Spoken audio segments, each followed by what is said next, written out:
залог процветания в Крыме – это в искреннем, гармоничном и добрососедском проживании различных народов на территории полуострова. Это очень важно. И крымские татары – один из древнейших народов, испокон веков населяющие эти земли.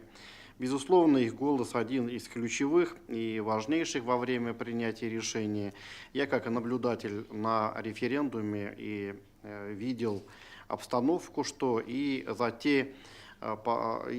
те положительные изменения, которые за 2 года сегодня произошли, конечно же, они очень позитивны. Конечно, без этого крымское гражданское общество, без, скажем, учета голоса разных национальностей, было бы слабым и непрезентативным. Однако при этом всегда надо помнить о существующих рисках, об умелых провокациях и политических манипуляторах, меняющих черное на белое и обратное. Если говорить об организации Меджлиса крымско-татарского народа, то это как раз вот этот случай. Сепаратистская деятельность, едва ли не попытка вооруженных террористических атак и диверсий, это все уже больше относится, наверное, к Уголовному кодексу и вопросам национальной безопасности, чем к гражданской дискуссии или общественному диалогу.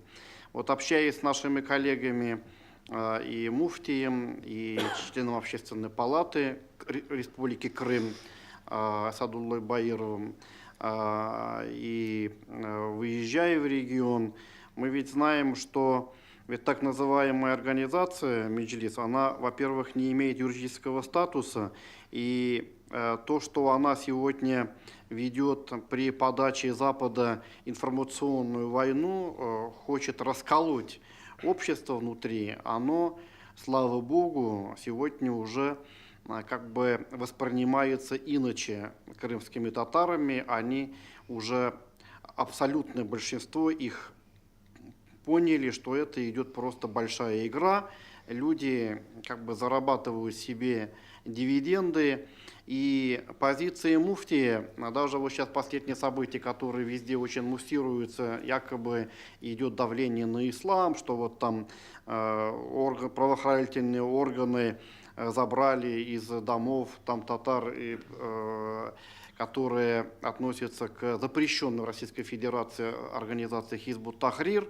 Муфтият очень четко дал свою позицию. После воссоединения с Российской Федерацией за те грехи и ошибки, которые они совершали при законодательстве Украины тогда, они попросили, муфтият стал защиту этих людей, с оговоркой, что, ребята, вот уже вступают в силу новое законодательство Российской Федерации, где все это запрещено, и не надо заниматься вот той деятельностью, которую вы вели. Но, к сожалению, они не прислушались к мнению муфтия. И сейчас, конечно же, уже понятно, что люди просто переступают закон.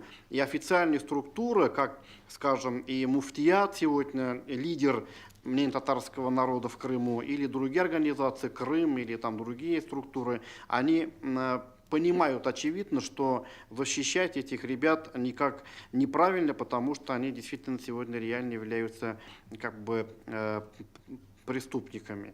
И в этой связи, конечно же, и Общественная палата, и вот мы несколько коллег подписали тогда письмо на имя и генпрокурора Чайки, чтобы дать правовую оценку на предмет экстремизма в деятельности Меджлиса.